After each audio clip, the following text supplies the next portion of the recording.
ಇವತ್ತು ಪಾನಿಪುರಿ ಗೋಬಿ ಮಂಚೂರಿ ಜನ ಎಲ್ಲ ಅದ್ರ ಮೇಲೆ ಖುಷಿ, ಏನೋ ಒಂದು ಟೇಸ್ಟ್ ಅದಲ್ಲ ಅಂತ. ಆದ್ರೆ ರಾಗಿ ಮುದ್ದೆ ಅಷ್ಟು ಏನು ಬರಲ್ಲ. ರಾಗಿ ಮುದ್ದೆಯಲ್ಲಿದೆ ನಮ್ಮ ತಾಕತ್ತು. ಇವತ್ತು ರಾಗಿ ಮುದ್ದೆ ತಿನ್ಬೇಕು ಜನ, ತಿಂದ್ರೆ 2 ದಿನ ಬದುಕ್ಬೋದು. ನಾವು ರಾಗಿ ಮುದ್ದೆ ಯಾವತ್ತು ಬಿಡ್ತೀವೋ ಅವತ್ತೇ ನಮ್ಮ ಜೀವ ಹೋಯ್ತು. ಬಸ್ಸಾರು ಉಪ್ಪೆಸರಲ್ಲೇ ಅದರ ಕಸರತ್ತು. ಹಿಂದೆ ನಮ್ಮ ರೈತರುಗಳೇ ಮುದ್ದೆ ತಿಂತಾ ಇದೆ. ಮುದ್ದೆ ತಿಂದಿಕ್ಕೆ 100 ವರ್ಷ ಬದುಕಿದ್ದು. ಇವ್ ಸಿಟಿಯಲ್ಲಿ ಮುದ್ದೆ ಅಂತ ಮುಡ್ತಿರ್ಲಿಲ್ಲ. ಎಂತದೂ ಇಲ್ಲ, ಡೋಲೋ 650 ಮಾತ್ರ ಬಿಸಿ ರಾಗಿ ಇಟ್ಟು. ಇವತ್ತು ನಮ್ಮ ರಾಗಿ ಮುದ್ದೆ ಎಲ್ಲಾರು ತಿಂತಾ ಇದಾರೆ. ಅತ್ತ ಒಂದ್ ಕಾಲ, ಸೊಸೆ ಒಂದ್ ಕಾಲ. ಮಸ್ತಿಗೆ ಮತ್ತು ನಮ್ಮ ಭಾಷೆಯ ಗತ್ತು. ಮುಂಜಾನೆ ನಮಸ್ತೆ ಸರ್. ನಮಸ್ಕಾರ ಸರ್. ಸುಮಾರು ದಿನಗಳ ನಂತರ ನಿಮ್ಮನ್ನ ಭೇಟಿ ಆಗ್ತಾ ಇದ್ದೀನಿ. ಹೌದು ಸರ್, ಹೌದು ಹೇಳಿ ಸರ್. ರಾಗಿ ಬೆಳೆದಿದ್ರ ಅಂತ ಗೊತ್ತಾಯ್ತಲ್ವಾ? ಹೌದು ಸರ್. ಅದಕ್ಕೆ ಬಂದೆ. ಹಿಂದೆ ಒಂದು ಎಳಗಾ ಕುರಿ ಮಾಡಿದೆ. ಫಾರಂ ಮಾಡಿದಾಗ ನಿಮ್ಮನ್ನ ಭೇಟಿ ಮಾಡಿದ್ದೆ. ಹೌದು. ಈಗ ರಾಗಿ ಬೆಳೆದಿದ್ರ, ಸುಮಾರು ಎಷ್ಟು ಎಕರೆಗೆ ಬೆಳೆದಿದ್ರ ಮಂಜಣ್ಣ? ಸರ್ ನಾವು ಒಂದು 5 ಎಕರೆ ವರ್ಷ ಬೆಳೀತಾ ಇದೀವಿ. 5 ಎಕರೆಗೆ 5 ಎಕರೆ ಬೆಳೀತಾ ಇರ್ತೀವಿ. ನಾವು ಒಂದು 60-70 ಚೀಲ ರಾಗಿ ಬೆಳ್ಕಂತೀವಿ ಒಂದು ವರ್ಷಕ್ಕೆ. ನಾವು ಒಂದು 10-15 ಚೀಲ ಮಡಿಕಂತೀವಿ. ಇನ್ನು ಮಿಕ್ಕಿದ್ದು ಸೊಸೈಟಿಗೆ ಹಾಕ್ತಿವಿ. ಸೊಸೈಟಿ ಒಳ್ಳೆ ರೇಟು ಕೊಡ್ತಾ ಇದಾರೆ. ಒಂದು 4-4.5. ಹೌದ್ರಾ? ಮೊದ್ಲು 3.5 ಇತ್ತು, 4-4.5 ಮಾಡದೆ. ಒಂದು 4,200 ಅಂತ ನಾನು ಕೇಳ್ಪಟ್ಟೆ. ಹೌದೌದು. ಮಿನಿಮಮ್ 4ರಿಂದ 4,200 ಅಂತ ಕೇಳ್ಪಟ್ಟೆ ನಾನು. 4,000 ಬರ್ತಾ ಇದೆ. ನಾವು ಅದ್ರಾಗೆ ಅಲ್ಲೇ ದುಡಿತೀವಿ, ಅಲ್ಲೇ ಇದು ಮಾಡ್ಕಂತೀವಿ. ಮನೆಗೆಲ್ಲ ರಾಗಿನೂ ಆಗ್ತದೆ. ಅದು ನಮ್ಮ ತಾತ ಮುತ್ತಾತಿಂದನೂ ಇದು ನಡ್ಸ್ಕೊಂಡ್ ಬಂದಿದೀವಿ. ನಾವು ರಾಗಿ ಯಾವ ವರ್ಷ ಬಿಟ್ಟಿಲ್ಲ ಸರ್. ಅಕಸ್ಮಿತ ಮಳೆ ಆಶ್ರಯ ಮಾಡ್ತೀವಿ. ಇಲ್ಲ ಅಕಸ್ಮಿತ ಮಳೆ ಇರ್ಲಿಲ್ಲ ಅಂದ್ರೆ ಒಂದ್ ನೀರು ತೋಟದಲ್ಲಿ ಬೋರ್ ಆಯ್ತಲ್ಲ. ಬೋರ್ ಇರೋದ್ರಿಂದ ನಿಮ್ಗೆ ಒಂದು ಪ್ಲಸ್ ಪಾಯಿಂಟ್. ಒಂದ್ 2-3 ಎಕರೆ ಕಟ್ಕೊಂತೀವಿ. ಅಲ್ಲ ಮಂಜಣ್ಣ, ನಿಮ್ಗೆ ನೀರು ಸಾಕಾಗುತ್ತಾ? ಯಾಕೆಂದ್ರೆ 5 ಎಕರೆ ಅಂತ ಇದ್ರಲ್ಲ. ಸರ್, ಈ ಒಂದ್ 2 ಕಟ್ಟಿ ಸಾಕು ಅಂತ. ಏನೋ ಓವರ್ ಏನ್ ಕಟ್ಟಂಗಿಲ್ಲ. ಹೌದ್ರಾ? ಒಂದ್ 2 ಕಟ್ಟಿ ಸಾಕು. ರಾಗಿ ಮಂಡ್ಬೇಳೆ ಸರ್. ಹೌದ್ರಾ? ರಾಗಿ ಮಂಡ್ಬೇಳೆ. ಇವಾಗ ಅದರಿಂದ ಏನಾಗಿದೆ ಅಂದ್ರೆ, ಇವತ್ತು ನಾವು ರಾಗಿ ಬೆಳೆದು ಇದು ಮಾಡ್ತಾ ಇದೀವಿ. ಯಾವ ತಳಿ ಮಂಜಣ್ಣ ಇದು? ಸರ್ ಇದು MR 1, MR 6. ನಾವ್ MR ಹಾಕೋದು. ಆಮೇಲೆ 5 ರಾಗಿ ಮಾಡೋ ಸರ್. 5 ರಾಗಿನೂ ಅವಾಗ ಸೂಪರ್ ಆಗಿ ಬೆಳೀತಿದ್ದೋ. 5 ರಾಗಿನೂ ಅಷ್ಟೇ ಸಖತ್ತಾಗಿರೋದು. ಇದು ಎಷ್ಟು ತಿಂಗಳು ಬೆಳೆರಾ ಸರ್? ಇದು 5 ತಿಂಗಳು. ಇದು 5 ತಿಂಗಳು ಬೆಳೆ. 5 ತಿಂಗಳು ಬೆಳೆ. 5 ತಿಂಗಳು ಬೆಳೆ. ಓ, ಹಂಗಾರೆ ಪರವಾಗಿಲ್ಲ, ಒಳ್ಳೆ ಬೆಳೆನೇ ಬೆಳೀತಾ ಇದ್ರಾ? ಸರ್ ಇಲ್ಲ, ನಾವ್ ಅವತ್ತಿಂದ MR ಬೆಳೀತಾ ಇರೋದು. 5 ಬೆಳೀತಾ ಇರೋದು. GP ಪಾಪಿ ಏನು ಅಷ್ಟು ಇದಿಲ್ಲ. ರಾಗಿ ಬರ್ತದ ಅದ್ರಲ್ಲಿ. ಆದ್ರೆ ನಾವ್ MR ಹಾಕ್ತಿವಿ. ಅಲ್ಲ, ಒಳ್ಳೆ ಮಾತು. GP ಪಾಪಿ ಏನ್ಬಿಟ್ರಲ್ಲ ಮಂಜಣ್ಣ. ಇಲ್ಲಿ ಎಲ್ಲ GP ಎಲ್ಲ ಬಂದ್ಬಿಡ್ತದಲ್ಲ. 3 ತಿಂಗಳು ರೈ ಸರ್. ಅದೇನಾಯ್ತು, ನಾವು GP ನಾವೇನು ಹಾಕೋಲ್ಲ. ನಮ್ಗೆ ಹುಲ್ಲು ಬೇಕಲ್ಲ ದನಿಗೆಲ್ಲ. ಅದನ್ನ ರಾಗಿನೂ ಗಟ್ಟಿ ಚೆನ್ನಾಗಿರ್ತದೆ. MR ಹುಲ್ಲು ಚೆನ್ನಾಗಿರ್ತದೆ, ದನಿಗೆಲ್ಲ ತಡ್ದ ಬರ್ತದೆ. ಅದರಿಂದ ನಾವು MR ಅವತ್ತಿಂದ ಹಾಕ್ತಿರೋದು. 5 ರಾಗಿ MR. ಅಂದ್ರೆ 5 ತಿಂಗಳು ಬೆಳೆ, ಒಳ್ಳೆ ಕ್ವಾಲಿಟಿ ಬೆಳೆ. ಕ್ವಾಲಿಟಿ ಅದು ಕ್ವಾಲಿಟಿ. ಮತ್ತೆ ಗೊಬ್ಬರ ಯಾವ್ದು ಕೊಡ್ತಾ ಇದ್ರಾ? ಸರ್ ಗೊಬ್ಬರ ಈಗ ಮೊದಲು ತಿಪ್ಪೆಗೊಬ್ಬರ ಹೊಡಿತಿದ್ದೋ. ಇವತ್ತು ಜಮೀನೆಲ್ಲ ಗೊಬ್ಬರ ರೇಟ್ ಜಾಸ್ತಿ ಆಗ್ಬಿಡ್ತು. ಒಂದು ಲೋಡ್ ತಿಪ್ಪೆಗೊಬ್ಬರ ಬಂದು 3,000 ರೂಪಾಯಿ, 3,500 ರೂಪಾಯಿ. 1 ಎಕರೆ ಹೊಡಿಬೇಕು, ಒಂದು 4 ಲೋಡು. ನಾವು ಮನೆ ಮಟ್ಟಿಗೆ ಬೆಳ್ಕೊಂತೀವಿ ಹಾಕೊಂಡು. ಇನ್ನು ಮಿಕ್ಕಿ ನಾವು ಸೀಮೆ ಗೊಬ್ಬರ DAP 20-20 ಇವೇ ಹಾಕೊಂಡು ಎಲ್ಲರೂ ಹಾಕ್ದಂಗೆ ನಾವು ಬೆಳಿಲೇಬೇಕಲ್ಲ. ಇವತ್ತು ಗೊಬ್ಬರ ಹಾಕ್ತೀವಿ, ಸೀಮೆ ಗೊಬ್ಬರ ಹಾಕ್ತೀವಿ, ಮತ್ತೆ ಬರೋದಿಲ್ಲ ರಾಗಿ. ಮೊದಲು ಸೀಮೆ ಗೊಬ್ಬರ ಸೋರ್ತಿಲ್ಲ ಭೂಮಿಗೆ. ಮೊದಲು ತಿಪ್ಪೆ ಗೊಬ್ಬರ ಆಯ್ತು, ನಮ್ಮ ಮನೆ ರಾಗಿ ಆಯ್ತು. ಆದ್ರೆ ಅದು ಅಷ್ಟು ಗಟ್ಟಿ ಇತ್ತು. ಆದ್ರೆ ಅವಾಗ 80ರಿಂದ 100 ವರ್ಷ ಬದುಕೋರು ಸರ್. ಇವತ್ತು 50 ವರ್ಷ ಬದುಕಲ್ಲ. ಯಾಕೆಂದ್ರೆ ಎಲ್ಲ ಗೊಬ್ಬರದ ಮೇಲೆ ಬಂದ್ಬಿಡ್ತು. ಇವತ್ತೆಲ್ಲ ಮಿಷಿನು ಅಷ್ಟೇ, ಕೈಯಲ್ಲೂ ಅಷ್ಟೇ, ಎಲ್ಲ ಮಿಷಿನಲ್ಲಿ. ಯಾರು ಕಷ್ಟ ಬೀಳೋರು ಯಾರು ಇಲ್ಲ. ಬೀಳ್ತಾರೆ, ಎರ್ಸ್ಕೊಂಬತ್ತಾರೆ. ಮಳೆ ಹೋಯ್ತು, ಬಂತು. ಹಿಂಗಾಗಿ ನಮ್ದು ಏನಂದ್ರೆ ರಾಗಿ ಮುದ್ದೆ ಇವೆಲ್ಲ ತಿನ್ನೋದ್ರಿಂದ 1-2 ದಿನ ಬಾಳಿಕೆ ಬರ್ತಾ ಇದಾರೆ. ಅನಾನುಕೂಲ ಅಂದ್ರೆ ಏನು ಸರ್, ಇವತ್ತು ರಾಗಿ ಮುದ್ದೆ ಮೊದಲು ತಿಂತಾ ಇರಲ್ಲ. ಇವತ್ತೆಲ್ಲ BP ಶುಗರ್ ಎಲ್ಲ ಬಂದ್ಬಿಡೋದು. ಇವಾಗ ಒಂಚೂರು ರಾಗಿ ಮುದ್ದೆ ತಿನ್ನೋದ್ರಿಂದ ಸ್ವಲ್ಪ ಜನ ಎಲ್ಲರಿಗೂ ತಿಳುವಳಿಕೆ ಆಗಿದೆ. ಇವತ್ತು ರಾಗಿ ಮುದ್ದೆ ತಿನ್ಬೇಕು ಜನ, ತಿಂದ್ರೆ 2 ದಿನ ಬದುಕ್ಬೋದು. ನಾವು ರಾಗಿ ಮುದ್ದೆ ಯಾವತ್ತು ಬಿಡ್ತೀವೋ ಅವತ್ತೇ ನಮ್ಮ ಜೀವ ಹೋಯ್ತು. ಅಷ್ಟು ರಾಗಿ ಮುದ್ದೆ ಅಷ್ಟು ಗಟ್ಟಿ ಸರ್. ಹಿಂದೆ ಹಿರಿಯಕರು 100 ವರ್ಷ ಬದುಕರು, 110 ವರ್ಷ ಬದುಕ್ಯವ್ರು. ನನ್ನ ಮುಂದೆ 110 ವರ್ಷ ಬದುಕ್ಯವ್ರೆ. ಇವತ್ತು ಯಾರು ಬದುಕ್ಯವ್ರೆ? ಫೋನ್ ಗೊತ್ತಾಯ್ತು ನೋಡಿ. ಸರ್ ಅಷ್ಟಾಗಿ ಇವತ್ತು ಮುದ್ದೆ ತಿನ್ನೋರು ಗಟ್ಟಿದ್ದಾರೆ. ಆದರೆ ಈ ಮುದ್ದೆ ತಿಂದು ಮಾಡಬೇಕು, ದುಡಿಬೇಕು ಅಂತ ಐತೆ. ದುಡಿದು ಎಲ್ಲ ತಗೊಂಡೋಗಿ ಆರಾಮ್ಸಿಗೂ ಹಾಕ್ತಾ ಇದ್ದೀವಿ.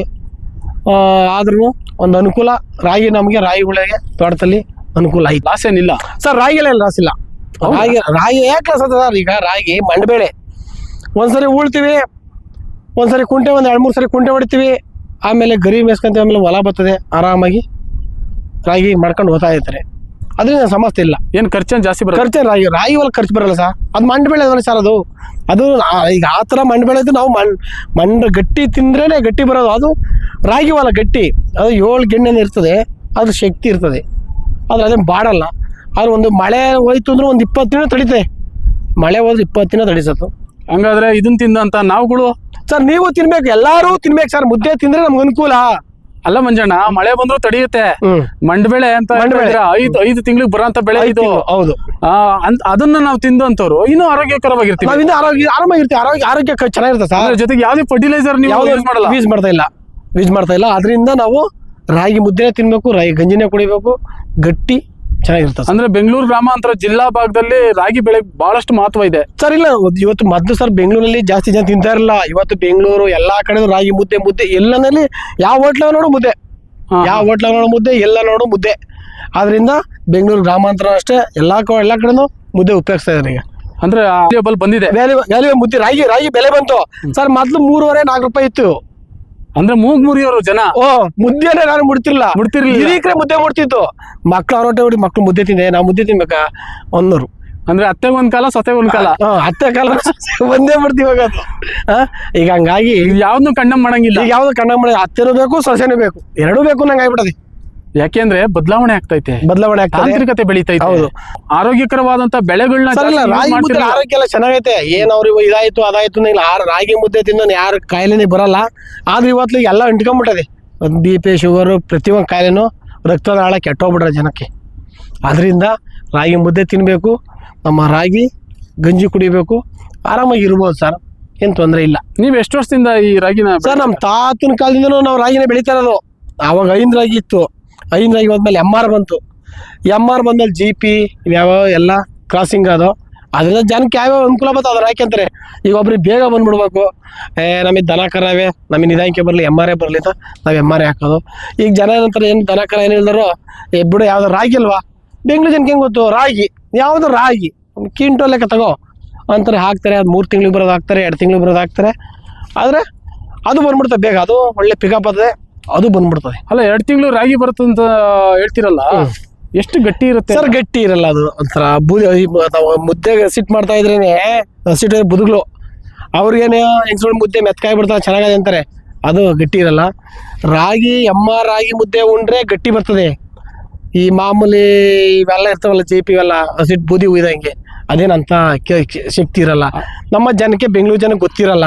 ಯಾವ ರಾಗಿ ಮುದ್ದೆ ಇಟ್ಕೊಡ್ರಿ ಎಲ್ಲ ಪ್ಯಾಕೆಟು ರಾಗಿ ಮುದ್ದೆ, ಅದು ಯಾವ್ದಾರ ಇಲ್ಲಿ ಪ್ಯಾಕೆಟು. ಈಗ ಆರೋಗ್ಯ ದೃಷ್ಟಿಯಿಂದ ರೈತರುಗಳು ಬೆಳ್ಕೊಳ್ಳೋದಾದ್ರೆ ಯಾವ ರಾಗಿ ಬೆಳ್ಕೊಳ್ಳೋದಕ್ಕೆ ನೀವು ಸಜೆಸ್ಟ್ ಮಾಡ್ತೀರಾ? ಸರ್ ನಾವು ಸಜೆಸ್ಟ್ ಮಾಡೋದು MR 5 ರಾಗಿ ಸಜೆಸ್ಟ್ ಮಾಡೋದು.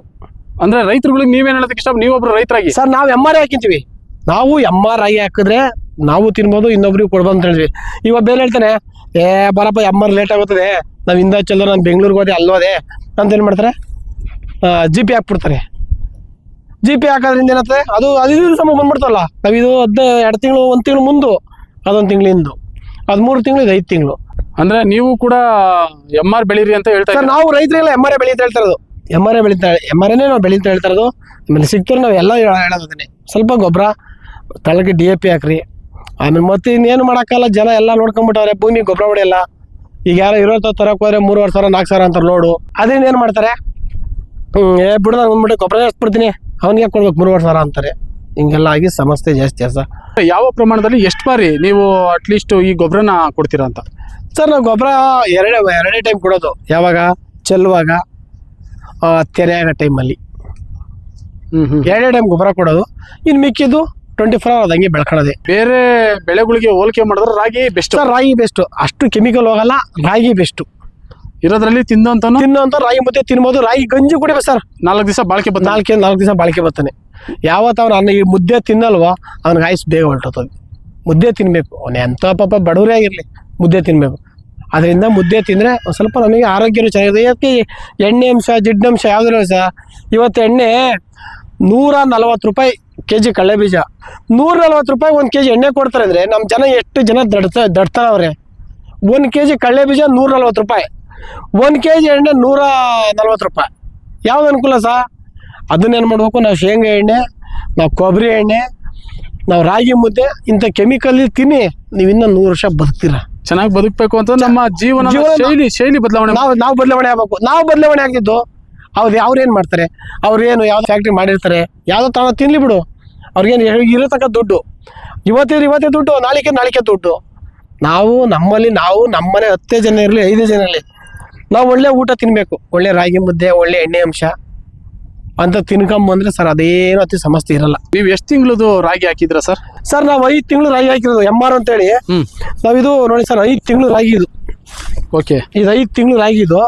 5 ತಿಂಗಳು ರಾಗಿಗೆ ಇದಕ್ಕೆ ಒಳ್ಳೆ ಬೆಲೆ ಐತಿ. ಇದಕ್ಕೆ ಯಾವ್ದಿಲ್ಲ, 5 ತಿಂಗಳು ತಡೆದು ಬರ್ತಾ ಇರ್ತಾವ ಭೂಮಿಯಲ್ಲಿ. ಆದ್ರಿಂದ ನಾವು ರಾಗಿ ಮುದ್ದೆಗೆ ತಿನ್ಬೇಕಿದು.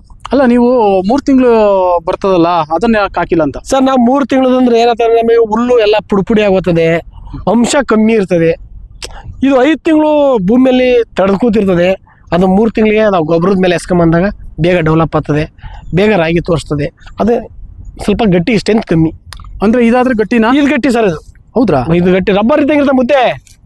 ಇದು ಮುದ್ದೆ ರಬ್ಬರ್ ಇದ್ದಂಗೆ. ಹೌದು, ಚೆನ್ನಾಗಿರ್ತದೆ. ಸೂಪರ್ ಮುದ್ದೆ. ಆರೋಗ್ಯನೂ ಚೆನ್ನಾಗಿರ್ತದೆ. ಸರ್, ಹಿಂದೆ ಸುಮಾರು 100 ವರ್ಷಗಳ ಕಾಲ ಬದುಕ್ತಿದ್ರಲ್ಲ, ಅಂದ್ರೆ 5 ತಿಂಗಳು ಬೆಳೆ ತಿಂತಿದ್ರ ಸರ್? 5 ತಿಂಗಳು ಬೆಳೆನೆ ಅದು 5 ರಾಗಿ MR ಇವೇ ಉಪಯೋಗಿಸ್ತಿದ್ವು. 5 ರಾಗಿನ 5 ನಂಬರ್ 1 5 ರಾಗಿ. ಅಂದ್ರೆ ಹಿಂದೆ ಹಿರಿಕರೆಲ್ಲ 5 ರಾಗಿನೇ ತಿಂದಿರೋರು. ಹೌದ್ರಾ? ಹೌದು. ಅದಕ್ಕೆ 100 ವರ್ಷ ಎಲ್ಲ ಅದಕ್ಕೆ ಅದು ಗಟ್ಟಿ ಸರ್ ರಾಗಿ. ಅಲ್ಲ ಸರ್, 110 ವರ್ಷ ಬದುಕ್ತಿದ್ರಲ್ಲ ಸರ್? ಅದೇ ಸರ್, 5 ರಾಗಿ ತಿಂದ್ರೆ ಗಟ್ಟಿ ಇತ್ತು. ಇದು MR ಎಲ್ಲ ತಿನ್ಬೇಕು, ಗಟ್ಟಿ ಇರ್ತದೆ ಸರ್. ಇವಾಗ ಏನ್ ಸರ್ 50 ವರ್ಷ ಬದುಕೋದೇ ಕಷ್ಟ ಆಗ್ಬಿಡುತ್ತೆ ಸರ್. ಇವಾಗೆಲ್ಲ ಕೆಮಿಕಲ್ ಬಂದ್ಬಿಡ್ತು. ಇವಾಗೆಲ್ಲ ಕೆಮಿಕಲ್ ಬಂದಿರೋದ್ರಿಂದ ಅದೇನು ಮಾಡಕ್ಕಲ್ಲ ಸರ್. ಅವತ್ತು ಅಡಿಗೆ ಎಣ್ಣೆ 100 ವರ್ಷ ಬದುಕಿರೋರು, ಅವತ್ತು ಅಡಿಗೆ ಎಣ್ಣೆ ಎಲ್ಲಿ ತಿಂದವ್ರು ಜನ? ಎಲ್ಲ ಪ್ಯೂರ್ ಇರೋದು, ಅವಾಗ ಪ್ಯೂರಿಟಿ ಚೆನ್ನಾಗಿರೋದು ಅಲ್ವಾ ಸರ್? ನಾವೇನೆ ಹಳ್ಳೆಣ್ಣೆ ತಿಂದಿದೀವಿ. ಹಳ್ಳೆಣ್ಣೆ ಒಳಗೆ ಉಪ್ಪಿಟ್ಟು ಮಾಡಿದಾರೆ, ರಾಗಿ ಉಪ್ಪಿಟ್ಟು ಫೈನು. ಹೌದ್ರಾ? ಇವತ್ತು ಮಾಡಿ ಸರ್ ಫೈನ್ ಆಗಿರ್ತದೆ. ಆದ್ರೆ ಇವತ್ತೆಲ್ಲ ಕೆಮಿಕಲ್ ಬಂತು, ಎಣ್ಣೆ ಇದಾಗ್ತಾರೆ, ಕೆಮಿಕಲ್, ಅದರಿಂದ ಬಳಕೆ ಬರ್ತಾ ಇಲ್ಲ. ಅಲ್ಲ, ನಮ್ ಜನ ಆಮೇಲೆ ಜಂಕ್ ಫುಡ್ಗಳು ಜಾಸ್ತಿ ಪ್ರಾರಂಭ ಮಾಡ್ತಾರೆ ಸರ್. ಹೌದು ಸರ್. ಏನಿಲ್ಲ, ಅವ್ರಿಗೇನು ಕೆಮಿಕಲ್ ಅದನ್ನೇ ಹೋಗಿ ಬಾಯಿ ರುಚಿ ಬಿದ್ದುಬಿಟ್ಟಾರೆ, ತಿಂತಾರೆ. ಬೆಳಿಗ್ಗೆ ಆಗಲೇ ನನಗೆ ಹುಷಾರಿಲ್ಲ, ಅದಿಲ್ಲ ಇದಿಲ್ಲ ಅಂತ ಇವೆ. ಇವತ್ತು ಪಾನಿಪುರಿ, ಗೋಬಿ ಮಂಚೂರಿ, ಜನ ಎಲ್ಲ ಅದ್ರ ಮೇಲೆ ಖುಷಿ, ಏನೋ ಒಂದು ಟೇಸ್ಟ್ ಅದಲ್ಲ ಅಂತ.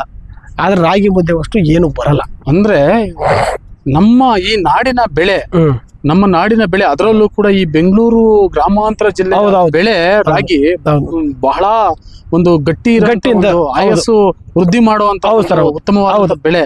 ಆದ್ರೆ ಈ ಜನಗಳು ಮೊದ್ಲು ಸರ್ ಇದು ಮೂಗ್ ಮುರಿತಿದ್ರು ಸರ್. ಮುದ್ದೆನೆ ತಿಂತಿರ್ಲಿಲ್ಲ. ಏನು ಮುದ್ದೆನ ನಾಮಿ ಬೇಡಪ್ಪ, ನಮ್ಗೆ ರೈಸ್ ಕೊಡಂದ್ರು. ಇವತ್ತು ಏನೋ ತಂಗ್ಲಿಟಿ ತಾಮ್ರವ ಅಂತಾರೆ, ಆ ಲೆಕ್ಕಾಚಾರಕ್ಕೆ ಬಂದಿದೆ. ಇವತ್ತು ನಮ್ದು ಹಿಂದೆ ಹಿರಿಕರದ್ದು ಏನಿತ್ತು ಅದು ಉಳ್ಕೊಂಬಂದ್ರೆ ಅವ್ರು 70-80 ವರ್ಷ ಬದುಕ್ತಾರೆ. ಅಂದ್ರೆ ನೀವೇನ್ ಹೇಳೋದಕ್ಕೆ ಇಷ್ಟಪಡ್ತೀರಾ ಸರ್? ನಮಗೆ ಮುದ್ದೆನೇ ತಿನ್ಬೇಕು ಅಂತ ನಾನು ನಮ್ಮ ರೈತರುಗಳು, ನಮ್ಮ ಜನಗಳಿಗೆಲ್ಲ ನಾನು ಹೇಳ್ತಾ ಇದ್ದಾರೆ, ಮುದ್ದೆ ತಿನ್ನಿ, ಗಂಜಿ ಕುಡೀರಿ, ಬಾಳಿಕೆ ಬರ್ತೀರಾ ಅಂತ ನನ್ನ ಉದ್ದೇಶ. ಅಂದ್ರೆ ಈ ಫುಡ್ಡಿನ ವ್ಯವಸ್ಥೆ ಅನ್ನೋದು ಬದಲಾವಣೆ ಆಗ್ಬೇಕು ಅಂತ. ಫುಡ್ಡಿನ ಬದಲಾವಣೆ ಆಗ್ಬೇಕು. ರಾಗಿ ಮುದ್ದೆ ತಿನ್ಬೇಕು ಅವರು. ರಾಗಿ ಮುದ್ದೆ ಸರ್, ರಾಗಿ ಮುದ್ದೆ, ಹುಚ್ಚೆಳ್ಳು ಚಟ್ನಿ ಇಂಥ ತಿನ್ಬಿಟ್ರೆ ನಾವು ಯಾಕೆ ಕಾಯಿಲೆನೂ ಬರಲ್ಲ ಸರ್. ಇವತ್ತು ಈ ಗುಲ್ಬರ್ಗ, ರಾಯಚೂರು ಕಡೆ ಹೋದ್ರೆ ಜೋಳದ ರೊಟ್ಟಿ, ಹುಚ್ಚೆಳ್ಳು ಪುಡಿ. ನಾವು ಹೋಗಿದ್ದು ಹಿಂಗೆ ಹೆಂಗೆ ಬೇಕಾಯ್ತು. ಹುಚ್ಚೆಳ್ಳು ಚಟ್ನಿ ಹೆಂಗಿತ್ತು ಸರ್, ಒಣಪುಡಿ. ನಾನು ನಮ್ಮ ರೈತರುಗಳಿಗೆ ಎಷ್ಟೋ ಜನ ಬಿಜಾಪುರ, ರಾಯಚೂರು, ಗುಲ್ಬರ್ಗ ಜೋಳದ ರೊಟ್ಟಿ ತಿಂತಾರೆ. ಏನು ತಿಂತಾರೆ? ಚರ್ಬಿ ಬರಲ್ಲ ಜೋಳದ ರೊಟ್ಟಿ ಹೊಡೆದ್ರೆ. ನಮ್ಮ ರಾಗಿ ಮುದ್ದೆ ಹೊಡೆದ್ರು ಚರ್ಬಿ ಬರಲ್ಲ. ಈ ಅನ್ನ ಅಲ್ಲಿ ಗಟ್ಟಿಯಾಗಿರ್ತಾರೆ, ಇಲ್ಲಿ ನಾವು ನಾವಿಲ್ಲಿ ಗಟ್ಟಿಯಾಗಿರ್ತೀವಿ. ಸಣ್ಣ ಸರ್, ಅಷ್ಟು ವರ್ಷ ನೋಡಿ ಸರ್, ಯಾವ ಕಾಯಿಲೆನೂ ಬರ್ತಿದ್ದಂಗ ಸರ್. ಅದು ಜೋಳದ ರೊಟ್ಟಿ ಅಂತ ಒಳ್ಳೆ ಫುಡ್ ಅಲ್ವಾ? ಒಳ್ಳೆ ಮಾತು ಹೇಳ್ತೀವಿ, ಜೋಳದ ಒಳ್ಳೆ ಸರ್. ರಾಗಿ ಮುದ್ದೆ ಒಳ್ಳೆ ನಮ್ಮ ಏರಿಕೆ, ನಮ್ಮ ಇದಕ್ಕೆ ಅಂದ್ರೆ ಈಗಿನ ವಾತಾವರಣಕ್ಕೆ ಈ ವಾತಾವರಣಕ್ಕೆ ರಾಗಿ ಮುದ್ದೆ ಸರಿ. ಅಲ್ಲಿ ಅವ್ರ ವಾತಾವರಣಕ್ಕೆ ಅಲ್ಲ ಅವ್ರಿಗೆ ಸರಿ. ಜೋಳದ ರೊಟ್ಟಿ, ಹುಚ್ಚೆಳ್ಳು ಪುಡಿ ನಾವು ತಿನ್ಬ ಸರ್. ಹುಚ್ಚೆಳ್ಳು ನಾವು ಹಿಂದೆಲ್ಲ ಬೆಳೆದಿದ್ದಾವೆ. ಬರೀ ನಾನು ಹುಚ್ಚೆಳ್ಳು ಇವೆಲ್ಲ ಇಡೀ ತಿನ್ಬಿಟ್ಟಿದ್ದೀವಿ. ತಿನ್ಬೇಕೆಲ್ಲ. ಹುಚ್ಚೆಳ್ಳು ಚಟ್ನಿ ಇವತ್ತೆಲ್ಲ ಫೇಮಸ್ ಸರ್. ಇವತ್ತು ತಿನ್ಬೇಕು ಹುಚ್ಚೆಳ್ಳು ಪುಡಿ, ಹುಚ್ಚೆಳ್ಳು ಚಟ್ನಿ, ಹುಳ್ಳಿಕಾಳು, ಇಂಥವೆಲ್ಲ ಗಟ್ಟಿ ಪದಾರ್ಥ ತಿನ್ಬೇಕು ನಾವು. ಈ ಹುಳ್ಳಿಕಾಳು ಮಳೆ ಕಟ್ತಾವೆ, ಹೆಸರುಕಾಳು ಮಳೆ ಕಟ್ತಾವೆ, ಇಂಥವೆಲ್ಲ ತಿಂದರೆ 2 ದಿನ ಬಾಳಿಕೆ ಬರ್ತಾರೆ. ಇವತ್ತು ಹೊಡತಾರೆ, ಗೋಬಿ ಮಂಚೂರಿ ತಿಂತಾರೆ, ಸಾಯಂಕಾಲ ಬಲೆ ಹೆಚ್ಚಲ್ಲ. ಜನಗಳು ಭಾರಿ ಬದಲಾವಣೆ ಆಗ್ಬಿಟ್ಟೈತೆ. ಆಮೇಲೆ ಜೊತೆಗೆ ಅನಾರೋಗ್ಯ ಎಲ್ಲ ಕೆಟ್ಟೋಗ್ಬಿಡ್ತು. ಅದರಿಂದ ಹಿಂಗಾಗಿ ಹೋಗಿ ಆಮೇಲೆ ಜೊತೆಗೆ ಸಾವಿರಾರು ರೂಪಾಯಿ ಡಾಕ್ಟರ್ಗಳು ಇಡ್ತಾರೆ ಸರ್. ಅದರಿಂದಲೇ ಡಾಕ್ಟರ್ಗೆ ಇರುತ್ತೆ. ಆ ಡಾಕ್ಟರ್ಗಳು ಈಗ ಒಬ್ಬ ಇದು ಮಾಡ್ಕೊಂಡಿದ್ದು ಡಾಕ್ಟ್ರು ಒಂದು ಜ್ವರ ಬಂತು ಅಂದರೆ ಅದು ಡೆಂಗಿ ಜ್ವರ, ಅಂಥ ಜ್ವರ, ಇಂಥ ಜ್ವರ ಅಂತಾರೆ. ನೀವು ಕರೆಕ್ಟಾಗಿ ಸರ್ ಜ್ವರ ಬಂದಾಗ ನೀವು ಯಾವ ಡಾಕ್ಟರ್ ತಗೋ, ರಾಗಿ ಮುದ್ದೆ, ಮೆಣಸು ಬೆಳ್ಳುಳ್ಳಿ ಕರತೀನಿ, ಆ ಜ್ವರ ಇದ್ರೆ ಕೇಳಿ. ರಾಗಿ ಮುದ್ದೆ ಮೆಣಸು ಬೆಳ್ಳುಳ್ಳಿ ಖಾರ ಇನ್ನು ಹಿರಿಯರು ಏನು ಮಾಡ್ತಾರೆ ಅದು ಉಪಯೋಗಿಸಿ. ನಿಮ್ಗೆ ಅವತ್ತು ನೋಡಿ ಸರ್ ಜ್ವರ ಬರ್ತದ. ನಿಮಗೆ ಜ್ವರ ಬಂದ್ರೆ ಏನ್ ಮಾಡ್ತೀರಾ? ಸರ್ ನಾವಿಲ್ಲ, ನಾವು ಜ್ವರ ಬಂದು ಒಂದು ತಿಂದ್ರೆ ಒಂದು ಮಾತ್ರ ತಿನ್ಬೋದಿಲ್ಲ, ಅದು ಮಾತ್ರ ತಿನ್ನೋಕ್ಕಲ್ಲ. ಮುದ್ದೆ ಮೆಣಸು ಬೆಳ್ಳುಳ್ಳಿ ಖಾರ ಅಷ್ಟು ನಾವು ತಿಂತೀವಿ. ನಾವು ನಾವು ಆಸ್ಪತ್ರೆಗೆ ಹೋಗಿರೋದು ರೇರು. ಸರ್ ಮೊದಲು ಕಣ ಮಾಡ್ತಾ ಇದ್ರು, ಇವತ್ತೆಲ್ಲ ಮಿಷಿನ್ ಬಂದ್ಬಿಟ್ಟು ಸರ್. ಇವತ್ತೆಲ್ಲ ಮಿಷಿನ್ ಬಂದು ಕಣದ್ದು ಚೆನ್ನಾಗಿತ್ತು, ಫೈನ್ ಇತ್ತು. ಇವತ್ತೆಲ್ಲ ಮಿಷಿನ್ ಬಂದು ಇವತ್ತೆಲ್ಲ ಗಂಟೆಗೆ ಹೋಗ್ಬೇಕು ಕೆಲಸ. ಹಂಗಾಗಿ ಎಲ್ಲ ಅನುಕೂಲ ಕೂತ ಸರ್. ಇವತ್ತು ಆದ್ರೂ ವಿಧಿ ಇಲ್ಲ, ಮಾಡಬೇಕು ತಿನ್ಬೇಕು. ಅಲ್ಲ ನೀವು ಕಣ ಮಾಡಲ್ಲ? ನಾವಿಲ್ಲ ಸರ್, ಎಲ್ಲರೂ ಮಾಡಿದೆ, ನಾವು ಮೊದಲು ನಾನು 100 ಮೂಟೆ ತನಕ ಬೆಳೆದಿದೆ. ಇವಾಗ ಒಂದು 60-70 ಚೀಲ ಬೆಳ್ಕೊಂಡು ಸುಮ್ಮನಾತೀವಿ. ಈಗ ಅದೇ ಹೊಲ ಮಾಡಿದ್ರೆ 100 ಮೂಟೆ ಆಗ್ತದೆ. ಈಗೆಲ್ಲ ಐರಾವತ್ತ ಏನು ಮಾಡೋಕ್ಕಾಗಲ್ಲ. ಅಂದ್ರೆ ರಾಗಿ ವೇಸ್ಟ್ ಆಗ್ತದ? ರಾಗಿ ವೇಸ್ಟ್ ಆಗ್ತದೆ. ಯಾವ ಥರ ಸರ್? ಸರ್ ಅದು ಏನಂತ ಗೊತ್ತಾ ನೋಡಿ, ಇದು ಹೊಲ ತೆನೆ ಆಗಿರಲ್ಲ. ಇದು ಮುಂದೆಗಡೆ ಮೂತಿ ಉತ್ತದೆ, ಹಿಂದೆಡೆ ಬುಡ್ದಾಗೆಲ್ಲ ಹಂಗೆ ಇರ್ತದೆ. ಅದು ನಮ್ಮ ಜನಕ್ಕೆ ಗೊತ್ತಾ, ಬಿಡತ್ತ ಓರಲ್ಲಿ ಎಷ್ಟು ಒಲಿ ಬಂದಷ್ಟು ಬರಲಿ ಬಿಡತ್ತಾಗಿತ್ತು. ಓ ಆ ಲೆವೆಲಿಗೆ ಬೆಳೆದ್ಬಿಟ್ಟದೆ. ಆದ್ದರಿಂದ ಏನು ಸಿಗ್ತಾ ಇಲ್ಲ ಸರ್. ಈಗ ರಾಗಿ ಬೆಳೆಯೋರ ಸಂಖ್ಯೆ ಕಮ್ಮಿ ಆಗ್ತಾ ಇದೆಯಲ್ಲ ಸರ್? ಸರ್ ಕಮ್ಮಿ ಆಗಿದೆ. KD ಬೇರೆ ಬಂದ್ಬಿಟ್ರೆ ಇನ್ನ ಬೆಳೆಯೋದೇ ಹಂಗಾಗುತ್ತೆ. ಅಲ್ಲ KD ಬೇರೆಗೂ ರಾಗಿ ಬೆಳೆಯೋದಕ್ಕೂ ಏನು ಸಂಬಂಧ? ಜಮೀನು ಕಿತ್ಕೊಂಡ ಮೇಲೆ ಎಲ್ಲಿರ್ತಾನೆ ಸರ್ ರೈತ? ಎಲ್ಲಿರ್ತಾನೆ? ದುಡ್ಡು ಕೊಡ್ತಾನೆ, 1.5 ಕೋಟಿ ಕೊಡ್ತಾನೆ, ಜಮೀನು ಕಿತ್ಕೊಂಡಿರ್ತಾನೆ, ಎಲ್ಲಿ ಬಿಡ್ತಾರೆ ಸರ್? ಓಹೋ ಹೌದ್ರಾ? ಜನಕ್ಕೆ ನಮ್ಗೆ 1.5 ಕೋಟಿ ಖುಷಿ ಅಲ್ಲ, ಕೊಟ್ಬಿಡ್ತಾರೆ. ಬೇರೆ ಕಡೆ ಎಲ್ಲ ಹೋಗ್ತಾರೆ, ಒಂದು ಮನೆಗಿನ ತಾಂತಾರೆ, ಆರಾಮಾಗಿರ್ತಾರೆ, ಆಚೆಡೆ ಕೊಂಡ್ಕೊಂಬಂದು ತಿಂತಾರೆ, ಒಂದಿನ ಜೀವ ಬಿಡ್ತಾರೆ, ಮುಚ್ಚಕ್ಕೂ ಜಾಗಿರಲ್ಲ. ಹಂಗಾಯ್ತು ಪರಿಸ್ಥಿತಿ. ಈ ಭಾಗ ಎಲ್ಲ ಈ ಭಾಗ ಅಕ್ವರೇಷನ್ ಲಿಸ್ಟ್ ಆಗೈತೆ ಸರ್. ಹೌದ್ರಾ? ಹೌದು ಸರ್. ಆಗಿದೆಯಲ್ಲ ಸರ್ ಆಲ್ರೆಡಿ? ಸರ್ ಆಗ್ಯದಿಲ್ಲ ಅಂತ ನಾವು ಹೇಳ್ತಿಲ್ಲ, ಆಗಿದೆ. ಆಗಿರೋದ್ರಿಂದ ಹಿಂಗಾಗಿ ಎಲ್ಲ ಅನಾನುಕೂಲ ಕೂತದೆ ಸರ್. ಎಷ್ಟು ಎಕರೆ ಇದು ಮಾಡ್ಕೊತಾ ಇದ್ದಾರೆ ಸರ್? ಇವಾಗ 3000 ಎಕರೆ ಮಾಡ್ತಾ ಇದ್ದಾರೆ KD ಬೇರು. 3000 ಎಕರೆ ಮಾಡ್ತಾ ಇದ್ದಾರೆ. ಅಂದ್ರೆ ಲಿಸ್ಟ್ ನಲ್ಲಿ ನೀವು ಇದ್ದೀರಾ? ನಾವು ಲಿಸ್ಟ್ ನಲ್ಲಿ ಇದ್ದೀವಿ. ಆದ್ರೆ ಈಗ ನಾವೆಲ್ಲ ಒಂದು ಅರ್ಜಿ ಕೊಟ್ಟು ಎಲ್ಲ ಇದು ಮಾಡಿ ಮಾಡ್ತಾ ಇದೀವಿ. ನಮ್ಗೆ ಹೋಗೋದು ಬೇಡ ಇರ್ಲಿ, ನಾವು ನಮ್ಮ ತಾಕ್ತೀರಿ ಹಂಗೆ ಉಳಿಸಿರೋ, ನಾವು ನಮ್ಮ ಮಕ್ಳಿಗೆ ಹೆಂಗೆ ಉಳಿಸ್ಕೊಂಬಂದ್ರೆ ಅವ್ರು 1-2 ದಿನ ಇರ್ತವೆ ಅಂತ ಮಾಡಿದ್ರೆ ಇದೆಲ್ಲ ಅಕ್ವೈರ್ ಮಾಡಿ 1.5 ಕೋಟಿ ಈಗ ನಾವು ತೊಗೊಳ್ತೀವಿ. ಅಲ್ಲೆಲ್ಲ ಒಂದು 50 ಲಕ್ಷ, ಇಲ್ಲೊಂದು 50 ಲಕ್ಷ ಎಸಿತೀವಿ, ಖರ್ಚು ಮಾಡ್ತೀವಿ. ಅವು ನಮ್ಮ ಮಕ್ಕಳು ಅವ್ರಿಗೆ ಕೈಗೆ ದುಡ್ಡು ಸಿಗ್ತದೆ, ಅವು ಎತ್ಬೇಕಾತ ಎಸಿತವೆ, ಸುಮ್ಮನಾಗ್ತವೆ. ಏನು ಮಾಡೋಣ ನಾವು? ನೀವೇನು ಹೇಳಕ್ಕೆ ಇಷ್ಟಪಡ್ತೀರಾ ಸರ್? ನಮಗೆ KDBಗೆ ಆಗೋದು ಬೇಡ. ನಮ್ಮ ರೈತರೆಲ್ಲ ಬೆಳಿಬೇಕು, ಇನ್ನೊಬ್ರಿಗೆ ಹೊರದೇಶಕ್ಕೆ ನಮ್ಮದು ರೇಷನ್ ಕೊಡಬೇಕು. ಬೆಂಗಳೂರು ಗ್ರಾಮಾಂತರ, ಬೆಂಗಳೂರಿಗೆ, ನಮ್ಮ ಹೊರಗಡೆ ಜನಗಳಿಗೆಲ್ಲ ರೇಷನ್ ಕೊಡಬೇಕು ಅಂತ ನಮ್ಮ ಉದ್ಯೋಗ. ಅಂದ್ರೆ ರೈತ ಬೆಳೆದು ಕೊಡ್ಬೇಕು, ನಮ್ಮ ರೈತ ಬೆಳೆದು ಬೆಂಗಳೂರಿಗೆ ಕೊಡಬೇಕು. ರೈತ ಬೆಳೆದು ಬೆಂಗಳೂರಿಗೆ ಕೊಡಬೇಕು ಅಂತಂದ್ರೆ ಭೂಮಿ ಉಳಿಬೇಕು. KDB ಮಾಡಬಾರ್ದು, ನಮ್ಮ ಮೇರಿಗೆ ಬರಬಾರ್ದು. ಅಲ್ಲ ನೀವು ಬೇರೆ ಕಡೆ ತಗೊಂಬೋದಲ್ಲ ಸರ್? ಹೋಗಿ ಆ ಕಡೆ ಗುಲ್ಬರ್ಗ, ರಾಯಚೂರು, ಈ ಅದು ಚಿತ್ರದುರ್ಗ ಎಲ್ಲ ಹೋಗಿ ಏನು ಮಾಡಿದೆ ಕಲ್ಸಿ ಬಿಸಿಲು. ಹಂಗಾರೆ ಅಲ್ಲಿ ಬೆಳೆ ಬೆಳೆಯಲ್ಲ? ಅಲ್ಲಿ ಬೆಳೆಯಲು ಕಲ್ಲು ಭೂಮಿ ಎಲ್ಲಿ ಬೆಳೆ ಬೆಳಿತಾರೆ? ರಾಗಿ ಬರಲ್ಲ ಅಲ್ಲಿ. ರಾಗಿ ಬೆಳೆಗೆ ಅವರೇ ಬೆಳೆಯಲ್ವ? ಬೆಳಿಬಾರ್ದ ಸಿರಾಕಿ ಒಂದು ಮೂಟೆ ತುಮಕೂರಿ ತಂದು ಆರಾಮ್ಸಿ ರಾಗಿ ಹಾಕಲ್ಲ ಅವರು. ಹಂಗಾರೆ ಆ ವಾತಾವರಣದಲ್ಲಿ ಬರಲ್ಲ? ನಮ್ಮ ವಾತಾವರಣಕ್ಕೆ ನಮ್ಮ ಭೂಮಿನೇ ಚಂದ. ಮತ್ತೆ ಇದೆಲ್ಲ ಆಗ್ಬಾರ್ದ್ಮೇಲೆ ಏನು ಬೇರೆ ಜನ ಸತ್ತೋತಾರ, ಜನ ಬದುಕಲ್ಲ ಸರ್. ಈಗ 3000 ಎಕರೆ ಹೊಡಿಬೇಕಾದ್ರೆ ತಮಾಷೆ ತಿಳ್ಕೊಂಡ್ರ ನೀವು? 3000 ಎಕರೆ ಹೋಯ್ತದೆ. ಈಗ 3000 ಎಕರೆ 3000 ಎಕರೆ ಅಂದ್ರೆ ತಮಾಷೆನಾ? ಅರ್ಧ ಬೆಂಗಳೂರು ಸಾಕ್ತದೆ 3000 ಎಕರೆ ಒಳಗೆ. ಹೌದು. ಇವತ್ತು ಮಾಯಿನಣ್ಣು ಎಳ್ನೀರೆಲ್ಲ ನಮ್ಮ ಬೆಂಗಳೂರಿಗೆ ಹೋಗೋದು ಎಳ್ನೀರು. ಹೌದು. ಅವರು ಕುಡಿತಾರೆ, KDB ಕುಡಿತಾರೆ, ಎಲ್ಲ ತಿಂತಾರೆ. ಲಾಸ್ಟ್ಗೆ ದುಡ್ಡು ತೋರಿಸ್ಬಿಟ್ಟು ಜಮೀನೆಲ್ಲ ಆವರಿಸಿ ಹೊರದೇಶದವ್ರಿಗೆ ಕೊಟ್ಟು ನಮ್ಮನ್ನು ಅಪಪಾಲಿ ಮಾಡಿಬಿಡ್ತಾರೆ. ಅಂದ್ರೆ ದೇಶದ ಅಭಿವೃದ್ಧಿ, ರಾಜ್ಯದ ಅಭಿವೃದ್ಧಿ ದೃಷ್ಟಿಯಿಂದ ಈಗ ಇಲ್ಲಿ ಏನಂತಂದ್ರೆ ಇಲ್ಲಿ ಕೈಗಾರೀಕರಣ ಮಾಡ್ತಾ ಇದ್ದಾರೆ. ಹೌದು, ಅದ್ರಲ್ಲಿ ಏನ್ ತಪ್ಪೇನಿಲ್ಲ. ಯಾಕೆಂದ್ರೆ ದೇಶ ಅಭಿವೃದ್ಧಿ ಆಗ್ಬೇಕು. ಹೌದು. ಆದ್ರೆ ಇಲ್ಲಿನ ಜನ ಯಾಕೆ ಒಪ್ತಾ ಇಲ್ಲ ಅಂತ? ಸರ್ ಒಪ್ಪೋದ್ರೆ ನೀವು ಗೋಮಾಳ ಇಲ್ಲ ಆಯ್ತಾ, ನೀವು ಮಾಡ್ಕೊಳ್ಳಿ, ಅಲ್ಲಿ ಫ್ಯಾಕ್ಟ್ರಿ ಮಾಡಿ, ನಮ್ಮ ರೈತರಿಗೆ ಜಾಗ ಕೊಡಿ, ನಮ್ಮ ಇರೋಂಥ ಜನಗಳಿಗೆ ಕೆಲಸ ಕೊಡಿ. ಈಗ ನಮ್ಮ ಉಲ್ಕುಂಟೆ ಟೋಲ್ ಮಾಡಿರು, ನಮ್ಮ ದೊಡ್ಡಬಳ್ಳಾಪುರ ಹೊಸಕೋಟೆಯಿಂದ ರೋಡ್ ಮಾಡ್ಕೊಂಬಂದ್ರು. ಇವತ್ತು VPR ತಂದು ನೀವು ಟೋಲಲ್ಲಿ ಕುಂಡ್ರಿಸಿದ್ದೀರ ಅಂದ್ರೆ ನಮ್ಮ ಅಕ್ಕಪಕ್ಕದವ್ರು ನನಗೆ ಏನು ಮಾಡ್ಬೇಕು? ನಾವು ಯಾಕೆ ಕೊಡ್ಬೇಕವ್ರಿ ನಾವು ಜಾಗ? ಯಾಕೆ ಕೊಡ್ಬೇಕು ಸರ್? ಹೊರದೇಶವ್ರಿಗೆ ಜಾಗ ಯಾಕೆ ಬರ್ಬೇಕು ಸರ್ ನಾವು? ಅಲ್ಲ, ಹೊರ ರಾಜ್ಯದವ್ರಿಗೆ ನಾವು ಯಾಕೆ ಕೊಡಬೇಕು? ಈಗ ನಮ್ಮ ಟೋಲಲ್ಲಿ ನಮ್ಮ ಅಕ್ಕಪಕ್ಕ ಉಲ್ಕುಂಟೆ ಅದೇ, ಕತ್ತಿವಸಗಳದೆ, ತ್ಯಾಮಗಳ್ಳ ಮುದ್ದಿಗನಹಳ್ಳಿ ಅದೇ, ಗೋರಘಟ್ಟ ಅದೇ, ಬಳಿಗೇರಿ ಅದೇ, ಹತ್ಕುಂಟೆಪಳ್ಳಿ ಅದೇ, ಕೊಡಿಗಳ್ಳಿ ಅದೇ, ತ್ಯಾಮಗಳ್ಳು, ನೆಲಮಂಗಲ, ದೊಡ್ಡಬಳ್ಳಾಪುರ, ಸುಮಾರು 10 ಹಳ್ಳಿಗಳು ಇಲ್ಲೇವೆ. ಕೊಡ್ಲಿ, ನಮ್ಮ ರೈತರ ಮಕ್ಳಿಗೆ ಕೊಡ್ಲಿ. VPR ತಂದು ಕುಡಿಸೋದು, ಹೊರದೇಶವನ್ನು ತಂದು ಕುಡಿಸ್ಬಿಟ್ಟು ಅವ್ರು ದುಡ್ಡು ವಸೂಲಿ ಮಾಡಕ್ಕೆ ನಮ್ಮ ಹುಡುಗರು ಕೆಲಸ ಮಾಡಲ್ವಾ? ನಮ್ಮ ಜಮೀನು ನೀವು ತಗೊಂಡಿಲ್ವಾ? ಏನಕ್ಕೆ ಸಹ ಮಾಡ್ತೀರಿ ಇಂಥ ಕೆಲಸ? ಹೊಟ್ಟೆವರೇ ಕೆಲಸನ ಹೊರದೇಶರಿಗೆ ಕೊಡ್ತೀರಾ, ಹೊರದೇಶರಿಗೆ ದುಡ್ಡನ್ನ ದುಡ್ಕೊಂತೀರ, ನಮ್ಮನ್ನೆಲ್ಲ ಆಚೆ ಓಡಿಸಿ ಅಪಪೋಲಿ ಮಾಡ್ತೀರಾ. ಇದು ಒಳ್ಳೇದಾ ನಿಮಗೆ? ನಿಮ್ಗೆ ಒಳ್ಳೇದ ಸಹ ಇದಲ್ಲ? ನಿಮ್ಗೆ ಒಳ್ಳೇದಲ್ಲ ಇದೆಲ್ಲ. ನಮ್ಮ ಹತ್ರ ಕಿತ್ಕೊಂಡು 1.5 ಕೋಟಿ ಕೊಟ್ಬಿಡ್ತೀವಿ ಬಿಡು ಅಂತೀರಾ. 1.5 ಕೋಟಿ ತಕ್ಕ ಒಬ್ರಿಗೆ ಕೆಲಸ ಕೊಡ್ರಿ. ನೀವು ಜಮೀನು ಕಿತ್ಕೊಂಡಿದ್ದಾಗ ಒಬ್ರಿಗೆ ಕೆಲಸ ಕೊಡಿ ಸರ್. ನೀವು ಕೆಲಸ ಕೊಟ್ರೆ ನೀವು ಹೊರದೇಶದಲ್ಲಿ ಕರ್ಕೊಂಬಂದು ಕೊಟ್ಟಿದ್ದೀರಾ, ನೀವು ವಿಮಾನ ಮರ್ಯಾದೆ ಐತಾ ಏನು ಸಾ? ಹಾಂ, ಇಂಥ ಕೆಲಸ ಮಾಡಿ ಹೊರದೇಶನ ತಂದು ಕುಂಡಿಸ್ಬಿಟ್ಟು ಇವತ್ತು ನಮ್ಮ ಹತ್ರ 1.5 ಕೋಟಿ ಕೊಡ್ತೀರಾ, ನೀವು 3 ಕೋಟಿ 4 ಕೋಟಿ ಸರ್ಕಾರದವ್ರು ಮಾರ್ಕೊಂತೀರಾ. ನಿಮ್ಮ ಅಪ್ಪನ ಮನೆ ಬಂಡವಾಳ ಹಾಕಿದ್ರಿ, ನೀವು ನಿಮ್ಮ ತಾತ ನಿಮ್ಮ ಮುತ್ತಾತಿರು ಬಂಡವಾಳ ಹಾಕಿವ್ರ? ಅಂದ್ರೆ ರೈತರನ್ನ ಒಕ್ಕಲೆಬ್ಬಿಸೋ ಕೆಲಸ ಆಗ್ತಾ ಇದೆ. ಒಕ್ಕಲೆ ಬಿಡಿಸೋ ಕೆಲಸ ಮಾಡ್ತಾ ಇದ್ದಾರೆ. ಹೌದ್ರಾ? ಹೌದು ಸರ್, ಮಾಡ್ತಾರೆ. ಹಂಗಿಲ್ಲ ಸರ್. ಈಗ 1.5 ಕೋಟಿ ನಮಗೆ, ಈಗ KD ಬೇರೆ 1.5 ಕೋಟಿ ನಮಗೆ ಕೊಡ್ತಾರೆ. KD ಬೇರೆಗೆ ಈಗ ಸಿದ್ದರಾಮಯ್ಯ ಇರ್ಬೋದು, ನಮ್ಮ MLAಗಳು MP ಎಲ್ಲ ಇರ್ಬೋದು, ಈಗ ಅವ್ರಿಗೆ 3 ಕೋಟಿ ಸರ್ಕಾರ ಕೊಟ್ಬಿಡ್ತಾರೆ. ಬರ್ತಾರೆ, ಅವ 4 ಕೋಟಿ ಕೊಡ್ತೀವಿ 5 ಕೋಟಿ ಕೊಡ್ತೀವಿ ಅಂತಾರೆ. ತಿರ್ಗಿ ಮತ್ತೆ 1.5 ಕೋಟಿ ಕೊಟ್ರೆ ಇನ್ನು 4 ಕೋಟಿ ನಮ್ಮ ರೈತ ಉಂಚ್ತಾರೆ ವಾಪಸ್ ತಣ್ಣಕ್ಕೆ ಅವ್ರ ಹತ್ರ. ಒಪ್ತಾರೆ ಸಾ? ದುಡ್ಡು ಇರ್ತಾವೆ ಅವ್ರ ಹತ್ರ. 1.5 ಕೋಟಿ ಲಾಸ್ಟು. 1.5 ಕೋಟಿ ಒಳಗೆ 50 ಲಕ್ಷ ಖರ್ಚು ಮಾಡಿರ್ತಾರೆ. 1 ಕೋಟಿ ಒಳಗೆ ತಗೊಂಡು 4 ಕೋಟಿ ಬಂಡವಾಳ ಹಾಕ್ತಾರ? ಹಾಕಲ್ಲ. ಅದೇ 4 ಕೋಟಿ ನಮಗೆ ಕೊಡ್ತಾರ ಅವರು. ಅಂದ್ರೆ ನೀವೇನು ಹೇಳೋದು ಕೊಳ್ತಿದ್ರ ಅಂತ ಸರ್? ನಮಗೆ ಜಮೀನು ಉಳಿಬೇಕು, ನಮಗೆ ಜಮೀನು ಉಳಿಬೇಕು. ನಾವು ಜಮೀನು ತಗೊಳೋದು ಬೇಡ. ನಮ್ಗೆ ರೈತರು ನಿಮ್ಗೆ ಏನು ಬೇಕಾ ಸಪೋರ್ಟ್ ನಾವು ಬೆಳೆದು ಹಣ್ಣು ಹಂಪಲೆಲ್ಲ ಬೆಳೆದು ನಾವು ಬೆಂಗಳೂರಿಗೆ ಸಾಗಾಣಿಕೆ ಮಾಡ್ತೀವಲ್ಲ. ಅಂದ್ರೆ ನೀವ್ ಹೇಳ್ತಿರೋದು ಜಮೀನು ಉಳಿಬೇಕು. ಹೌದು. ರೈತರುಗಳು ಆಹಾರ ಧಾನ್ಯಗಳನ್ನ ಬೆಳೆದು ನಾವು ನಗರ ಪ್ರದೇಶಗಳಿಗೆ ಕೊಡ್ತಾ ಇರಬೇಕು. ಇದು ನಮ್ಮ ಅಭಿಪ್ರಾಯ.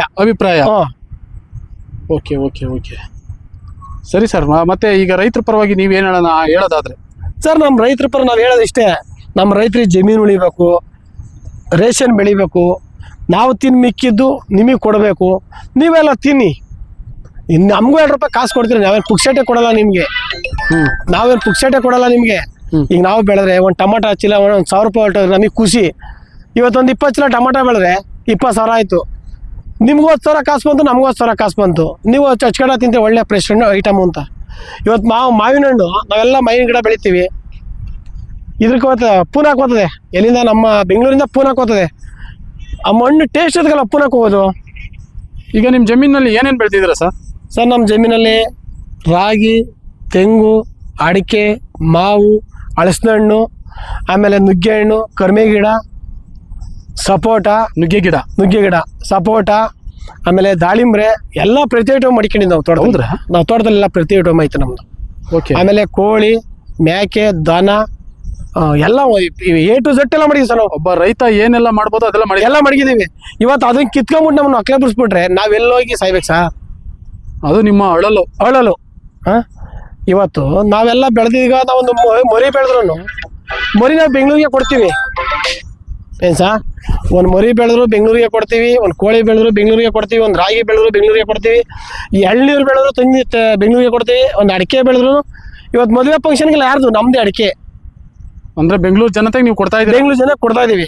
ಅಂತ ಜಮೀನು ಕಿತ್ಕೊಂಡು ನೀವು ಬಂದಿದ್ದೀರಲ್ಲ ಅಂತ ಕರ್ಕಟ್ಗರು, ನೀವು ಒಳ್ಳೇದಾಗ್ತದೆ ನಿಮಗೆ. ಬರೇ ದುಡ್ಡು ನೋಡ್ತೀರ ವಿನ ರೈತರು ನೋಡ್ತಾ ಇಲ್ಲ. ನೀವು ರೈತರ ಜೀವನದ ಬಗ್ಗೆ ಚಿಂತೆ ಇಲ್ಲ ಅವ್ರಿಗೆ ಏನು ಕಿತ್ಕೊಬೇಕು, ಅವ್ರೊಂದು 3 ಕೋಟಿ ಮಾಡ್ಕೊಬೇಕು, ಓದ್ತಾ ಇರ್ಬೇಕು ಆಚೆ.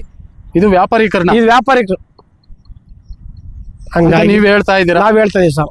Okay sir. ಈಗ ಆರೋಗ್ಯ ಅನ್ನೋ ದೃಷ್ಟಿಯಿಂದ ರಾಗಿ ವಿಚಾರ ಅಂತ ಬಂದ್ರೆ ನೀವೇನ್ ಹೇಳೋದಕ್ಕೆ ಇಷ್ಟಪಡ್ತೀರಾ? ಸರ್, ನಮಗೆ ರೈತರು ನಮ್ಮ ಬೆಂಗಳೂರು ಆಗ್ಬೋದು, ತುಮಕೂರು ಆಗ್ಬೋದು, ದೊಡ್ಡಬಳ್ಳಾಪುರ ಆಗ್ಬೋದು, ಇಡೀ ನಮ್ಮ ಕರ್ನಾಟಕ ಮುದ್ದೆ ರೊಟ್ಟಿ ಇಂಥವು ತಿಂದು 2 ದಿನ ಬಾಳಿಕೆ ಬರ್ರಿ. ಇನ್ನೊಬ್ರಿಗೆ ನಾವು ಇದಾಗಿ ಹೋಗ್ಬಾರ್ದು. ಮಾದರಿ ಆಗಿರ್ರಿ. ಆರೋಗ್ಯವಂತ ಮಾದರಿ ಆಗಿರ್ರಿ. ನಮ್ಗೆ ಇನ್ನೂ 2 ವರ್ಷ 100 ವರ್ಷ ಬದುಕ್ರಿ. ನಮಗೆ ಜನ ಅಂದ್ರೆ ಒಳ್ಳೆ ಆಹಾರನೇ ತಿನ್ನಿ, ಒಳ್ಳೆ ಆಹಾರ ತಿನ್ನಿ. ಆಮೇಲೆ ಕೊಬ್ಬರಿ ಎಣ್ಣೆನಷ್ಟೇ, ಕೊಬ್ಬರಿ, ಕಡಲೆಕಾಯಿ, ಶೇಂಗಾ ಎಣ್ಣೆ ಇಂಥವು ನೀವೇ ಮಿಲ್ಲಲ್ಲಿ ಹಾಕ್ಸಿ ನೀವೇ ಮನೆಯಲ್ಲಿ ಮಾಡಿ. ಅವಾಗ ಒಂದು ಅನುಕೂಲ ಆಯ್ತದೆ. ಓಡತ್ತೀರಾ, ಕೆಮಿಕಲ್ ತತ್ತೀರಾ, ತಿಂತೀರಾ. ಕೆಮಿಕಲ್ ಅಲ್ಲ ಸರ್, ಕೆಮಿಕಲ್ ಫುಡ್. ಅಂದ್ರೆ ಆಮೇಲೆ ಜಂಕ್ ಫುಡ್ಗೆಲ್ಲ ಅದೆಲ್ಲ ಮಾಡಬಾರ್ದು.